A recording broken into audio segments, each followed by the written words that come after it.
Hey, thanks for clicking. This is Buddy Chronicle.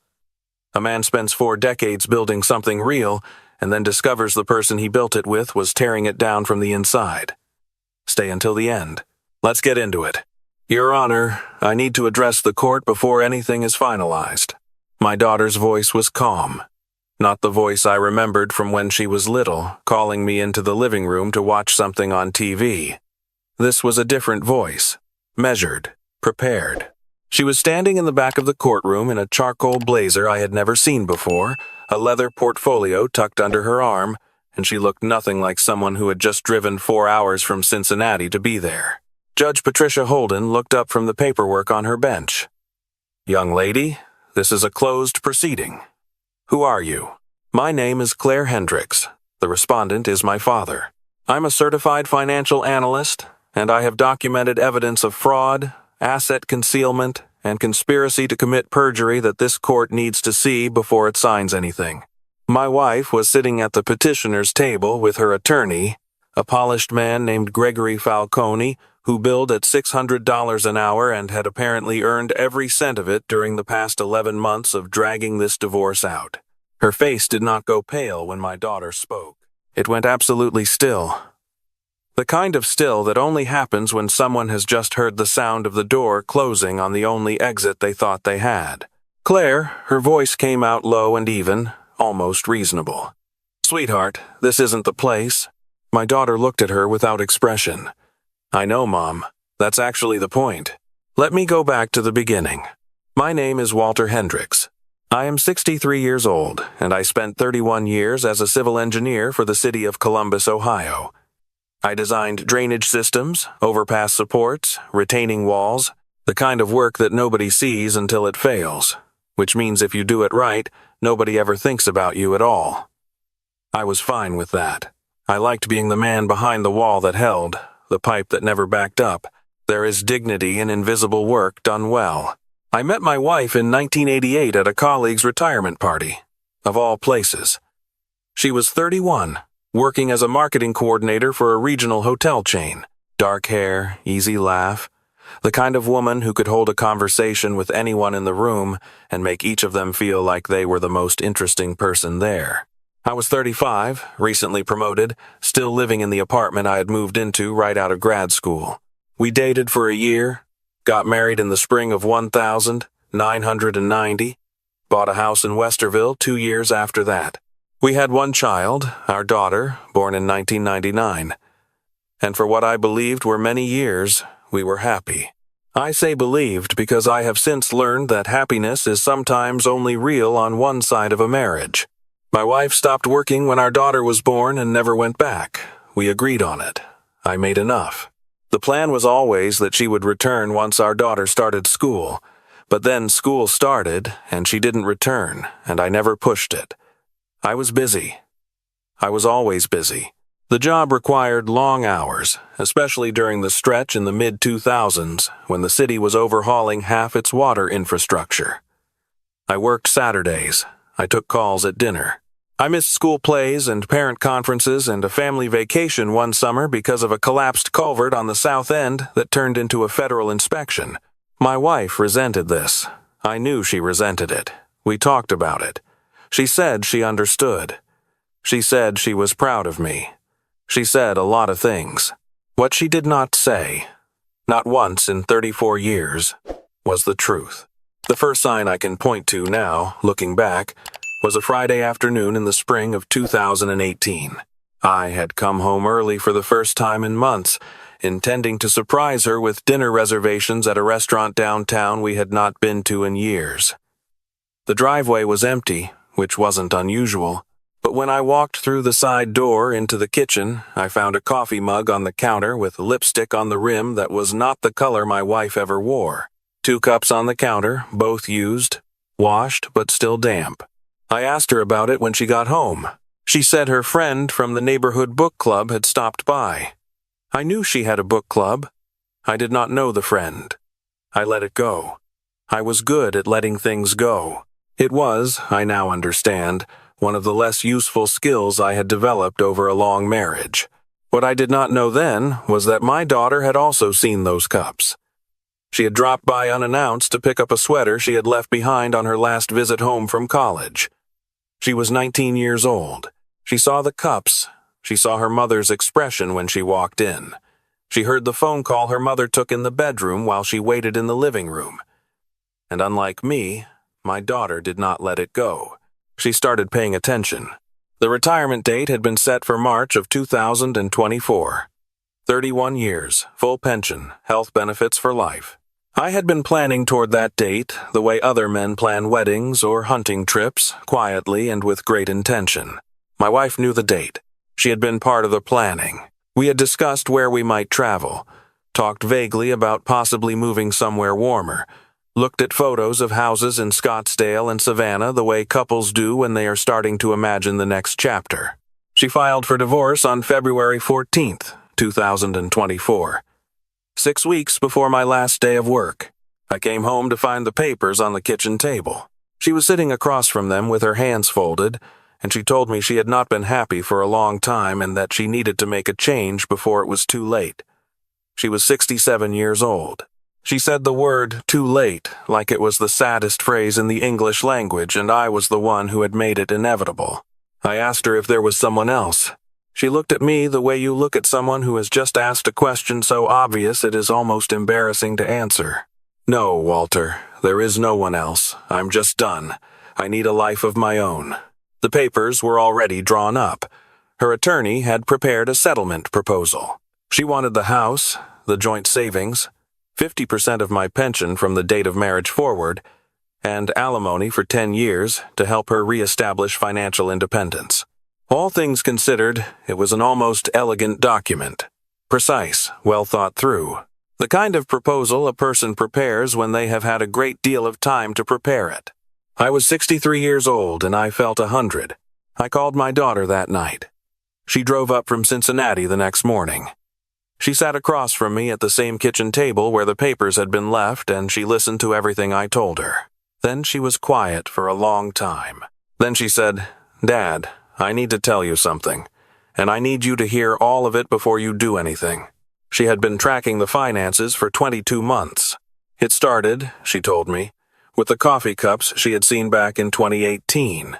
She had come back to Columbus for Thanksgiving that year, and while she was helping clear the dinner table, she overheard a phone conversation her mother was having in the hallway.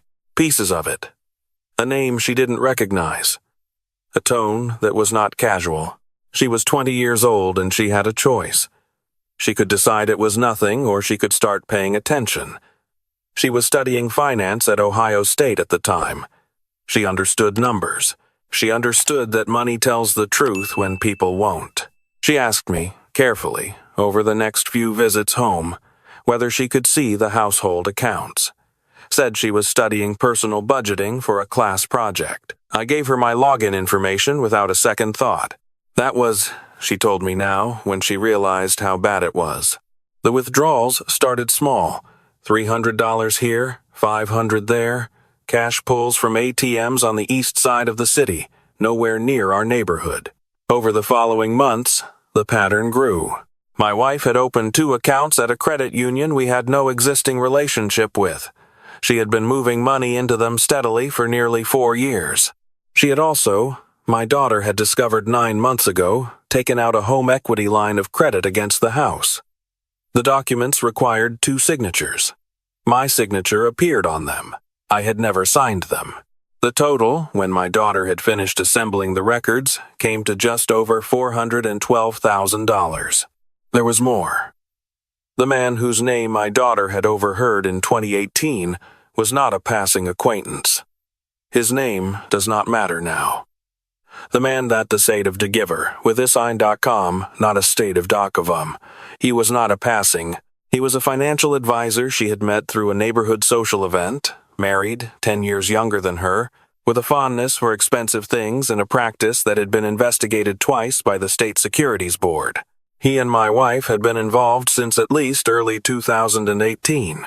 My daughter had documentation of hotel charges, transfers from her hidden accounts into a business account registered to him, and a series of text messages, printed from a phone backup, my daughter had quietly made 2 Christmases ago when my wife left her phone unattended on the counter. And then there was the last piece. The piece my daughter said she had found 4 months before my wife filed the papers. There were emails, drafts saved but not sent, which showed up in the backup. My wife and her attorney had been discussing a strategy for the divorce proceedings. If I pushed back too hard, if I refused the initial settlement, if I brought in my own legal representation and became difficult, the plan was to file an emergency protective order. The claim would be that I had become erratic, unstable, that I had made threats, that she feared for her safety. Her attorney, in one message, had described it as a last resort pressure tool. My wife, in her reply, had said she hoped it wouldn't come to that, but she was glad to have the option. An emergency protective order would have frozen my pension access, potentially delayed my retirement, and made me appear in every subsequent court filing as a man under a restraining order. It would have been devastating. Financially, professionally, personally, I had spent 31 years building a reputation in this city. One filed document, whether true or not, can erode that faster than you would believe. My daughter had printed every email, twice. I want to tell you what I felt sitting across from her at that table. I want to tell you it was rage, or grief, or betrayal in some cinematic form that would make sense to describe. But honestly, what I felt was very quiet. The way a room feels after a window breaks. Everything suddenly different, and the air just getting in. I asked my daughter why she had not told me sooner. She said, "Because if I had told you 2 years ago, you would have confronted her, and she would have denied it. And her attorney would have painted you as a paranoid husband trying to control her finances.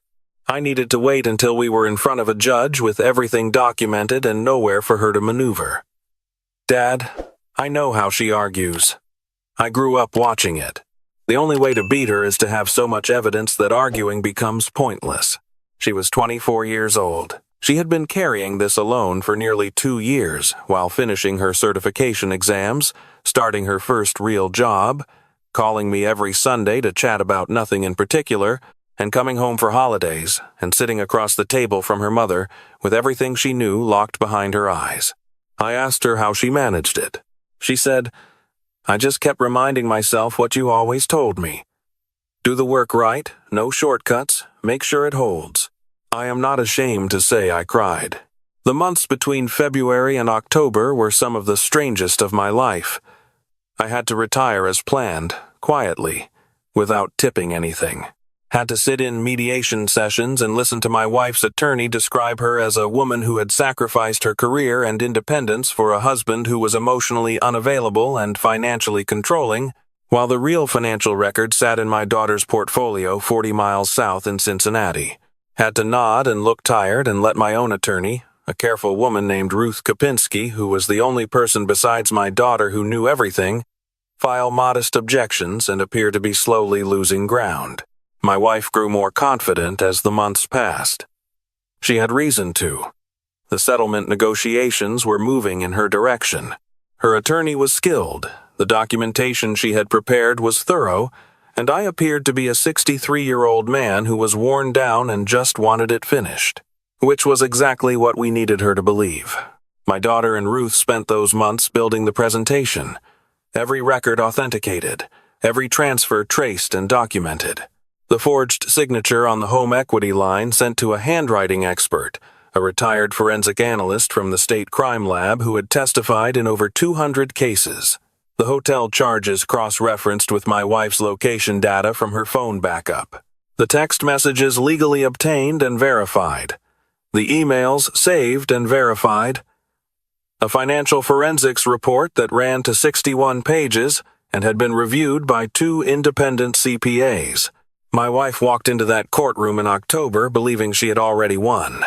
Her attorney presented the proposed settlement with the calm efficiency of a man who had done this many times before. My attorney offered the objections we had agreed upon in advance, designed to look like effort without actually disrupting the proceedings. Judge Holden, a woman in her mid-50s, with reading glasses on a chain and the expression of someone who had heard everything and was no longer surprised by any of it, was reviewing the proposal with what appeared to be a disposition toward signing it. Then my daughter stood up. The pause after Judge Holden asked who she was lasted about 3 seconds. It felt longer. My daughter walked forward past the gallery, past the petitioner's table, and stood in front of the bench with her portfolio open. She was composed in a way that I recognized from her childhood, the face she made in the back seat on long drives when she was concentrating on something, completely internal, completely focused. Your Honor, I have a 61-page forensic financial analysis, 17 authenticated bank records, a certified handwriting examination, and approximately 400 pages of supporting documentation that I'd like to submit to the court. All of it pertains to the financial conduct of the petitioner during this marriage, specifically during the 4 years preceding this filing. My wife's attorney was on his feet before my daughter finished the sentence. Your Honor, this is highly irregular. This individual is not a party to these proceedings. She is the daughter of the respondent. Ruth Kopinski's voice was even. And she is a certified financial analyst presenting documented evidence of fraud, forgery, and conspiracy to commit perjury, all of which directly bear on the validity of the proposed settlement before this court. Judge Holden removed her reading glasses and looked at my daughter for a long moment. Young lady, are you prepared to testify to the accuracy and provenance of everything you're submitting? Yes, Your Honor. I've been preparing for 22 months. Then proceed. What followed was 2 hours that I will never forget for as long as I live.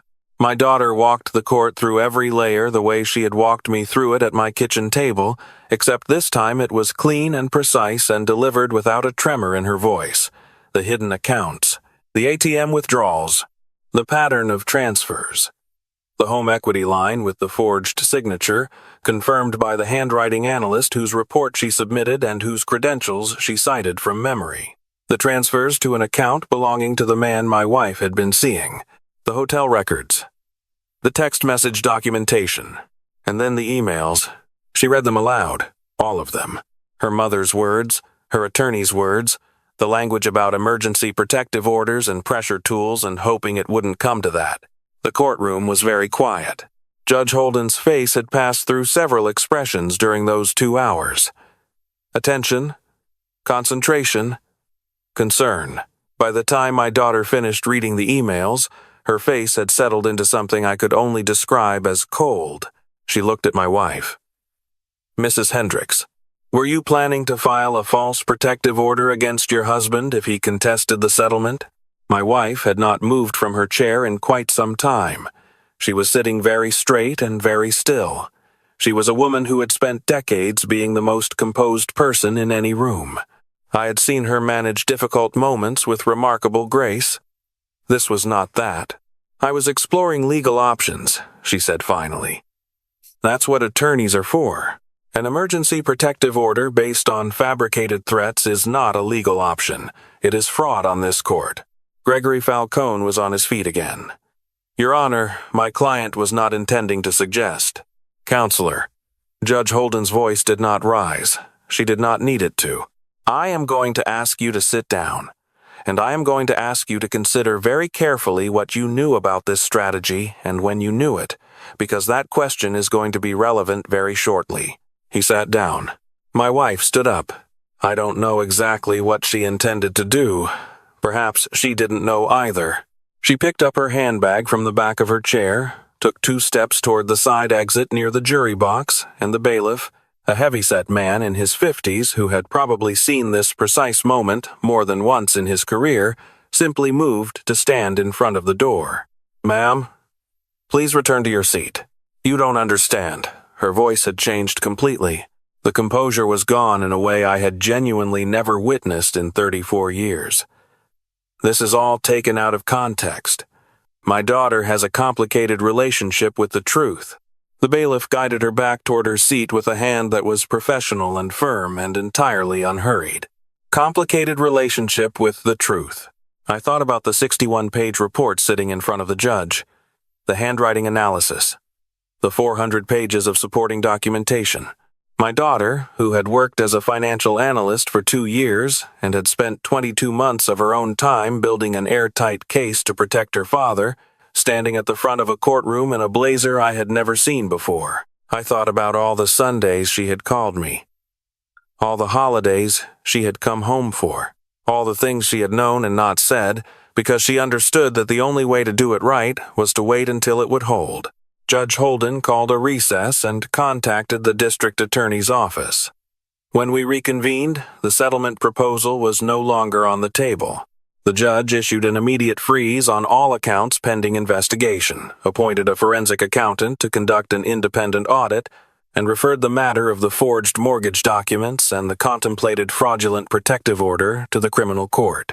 My wife was formally notified that she was under investigation for forgery, financial fraud, identity theft, and conspiracy to commit fraud upon the court. She did not try to run again. She sat in her chair with her hands folded in her lap, and she looked smaller than I had ever seen her look. Not sad, not guilty, just small. Like someone who had been very certain of something for a long time and had just discovered they were certain of the wrong thing. What came next took 8 months. The criminal case was thorough and the evidence was overwhelming. The forensic accountant's independent report aligned with my daughter's analysis on every significant point and found an additional $27,000 my daughter had not located. The handwriting expert testified for 3 hours. 2 of my wife's friends, who had agreed to provide character witness statements in the divorce proceedings, were interviewed by investigators and quietly withdrew. Once the scope of the fraud became clear, having no desire to be associated with a case heading toward criminal conviction. Gregory Falcone cooperated fully with the investigation, produced his correspondence, and received a formal reprimand from the state bar. He kept his license by the narrowest of margins. My wife was convicted on 9 counts: forgery, financial fraud, identity theft, 3 counts of fraud and illegal proceeding, 2 counts of conspiracy.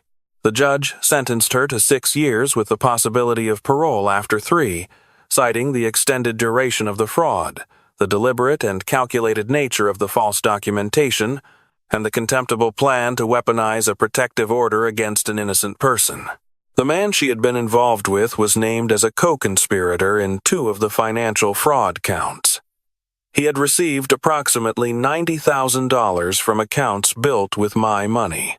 He settled with the court, paid restitution, and lost his financial advisory license. His wife divorced him shortly after the charges became public. The civil settlement was completely restructured. I kept the house. I kept my full pension.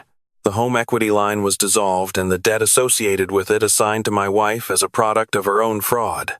The court ordered restitution on every documented dollar, which would be drawn from her remaining assets and from her share of any future income. The math on that repayment will outlast her prison sentence by several years. My daughter testified in the criminal trial for a day and a half. She was calm, precise, and devastating. She walked through her methodology the way she would have presented it at work. Here is the data, here is the analysis, here is what it means, here is why it is accurate. The defense attorney tried 3 different approaches to undermine her credibility, and each time she answered without defensiveness or heat, just the numbers and what the numbers showed. At one point, the defense asked her, "Isn't it possible you misinterpreted the data because of your emotional investment in the outcome?" She said, "I anticipated that question and had my analysis independently reviewed by 2 certified CPAs who had no knowledge of my relationship to the respondent. Their findings are in the record. Would you like me to walk through where they agreed and where they flagged minor adjustments?" The attorney declined. I sat in the gallery on the second day of her testimony, and I watched my daughter, who I had once carried on my shoulders at a state fair in the summer of 1984, and who had called me every Sunday for 22 months while knowing everything she knew, explain to a jury exactly how my wife had dismantled our financial life. I did not cry that time. I just watched her, and I thought, I don't know where she came from, but she is the best thing I ever had a hand in building. After the verdict, after the sentencing, after the reporters who had picked up the story about the financial analyst's daughter who brought down her mother's fraud moved on to other stories, things became very quiet. The house in Westerville had too many rooms and too many associations, and I sold it in the spring, earlier than I had planned, but at a good price. I bought a smaller house in Powell, newer, simpler, with a back porch that faces east and catches the morning light in a way I find unexpectedly satisfying. I retired in March, as planned, a little bruised, a lot freer than I had expected to feel. I took a long drive in June, no particular destination, something I had been meaning to do for about 15 years and had always postponed. I drove through Kentucky and down into Tennessee and across to the coast of North Carolina. I called my daughter from a parking lot overlooking the Outer Banks on a Tuesday afternoon, and she laughed when I described where I was. "Dad, you just drove to North Carolina on your own with no itinerary? Is that strange?" "No, it's just very unlike you. Maybe that's the point." She laughed again. It was a good sound. I had been hearing it my whole life, and I hoped to keep hearing it for a long time.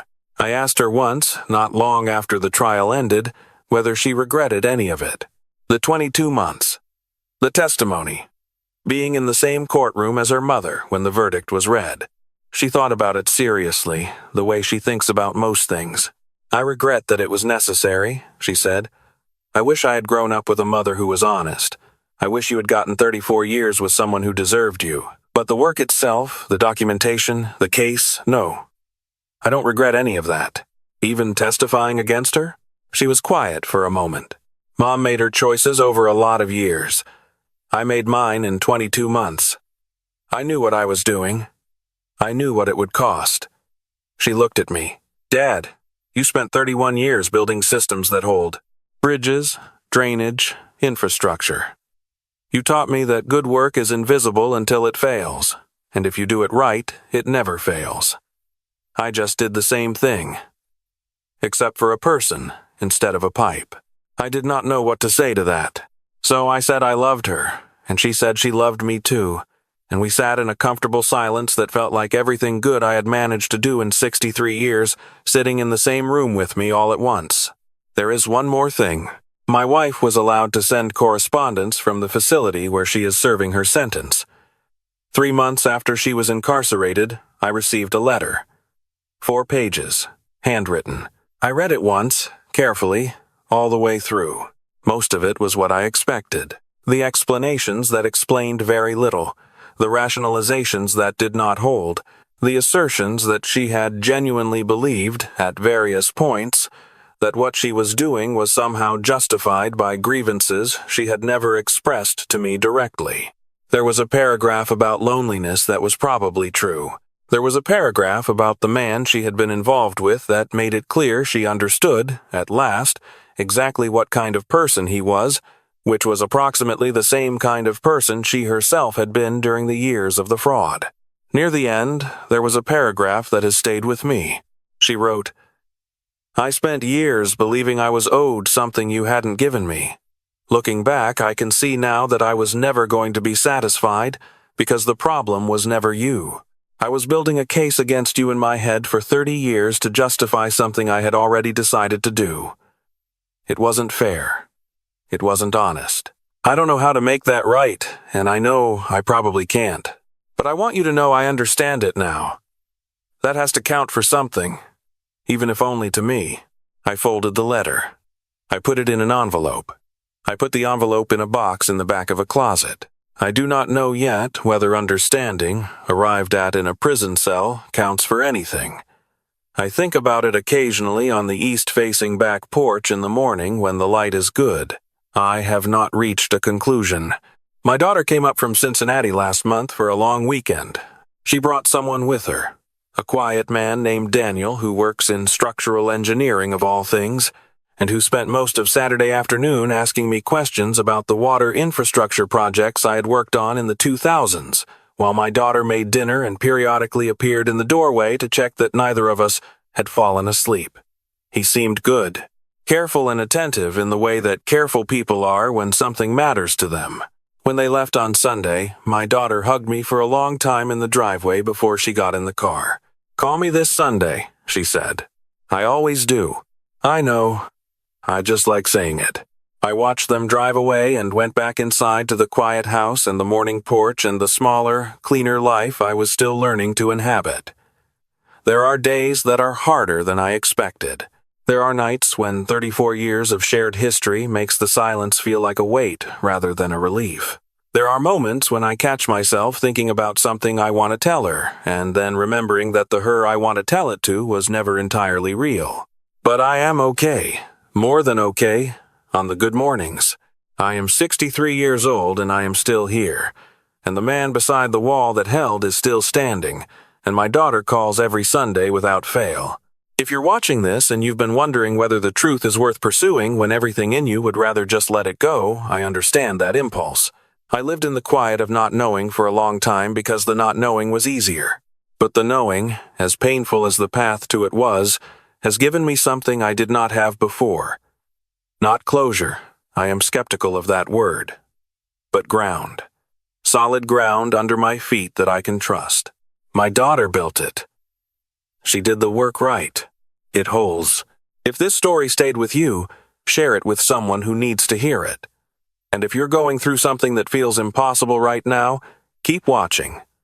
We'll get into it together.